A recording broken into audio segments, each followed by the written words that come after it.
Angela. Joni, thanks. He grabbed headlines a few years ago claiming he had produced the first human clone. Remember the stories of Clone8 and a man named Rael? Two Indian filmmakers will premiere a documentary tonight about the man and the Raelian Revolution. Abdullah Hashim and Joseph McGowan join us this morning to tell us why and how they got inside this so-called sex cult. Thanks, you guys, for coming in. First of all, again, why? Why did you have a desire to do a documentary, and how did you get inside this cult? Well, Angela, I'm a weird guy myself, and I'm interested in weird things. So, yeah, we actually worked on a documentary before about a Yeti hunter who hunts Bigfoot, so we decided that the next step would be the UFO cult. How did you get inside?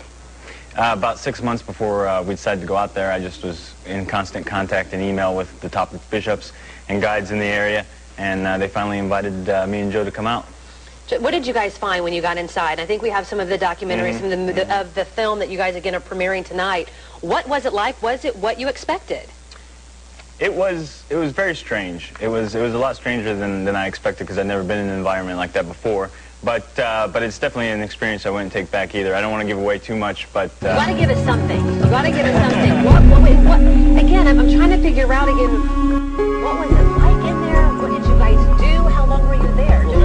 Basically, what I thought was strange when we first got there, they passed out these bracelets, these ribbons to people, and they had different colors, and each color represented a different sex that you wanted to approach. So if a white meant that you didn't want to have sex with anybody, a red would mean that you were looking for a female partner, like a homosexual relationship. So I found that weird that as soon as you entered this organization or group, that they would approach you, and it was automatically about sex right when you got in there. So I found that strange. Yeah, what is the purpose of this documentary? Are you trying to inform people about this revolution, what this man is about, to say, hey, stay away from this, or what are you trying to do here? It's basically an academic documentary where we're trying to show people what the movement's all about.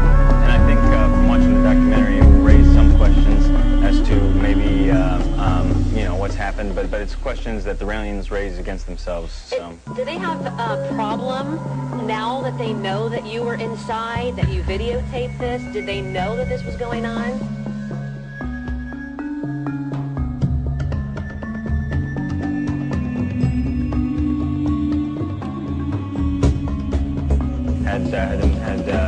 Gave us permission to do some interviews and stuff like that. So. I understand, or at least I've heard, I don't know if it's true or not, that they've threatened lawsuits, they don't want this film being shown. Is that true, or am I incorrect in that?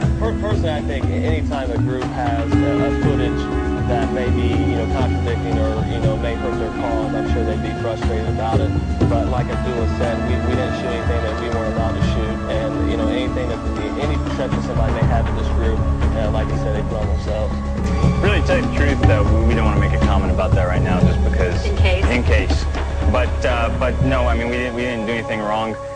But yeah, there was reports before about possible lawsuits. So. Hey guys, thank you again so much, and we'll see what you're working on next time around. Awesome, thank you. Tracy. All right, Angela, thanks. Well, the Indiana Pacers step on the court for their season.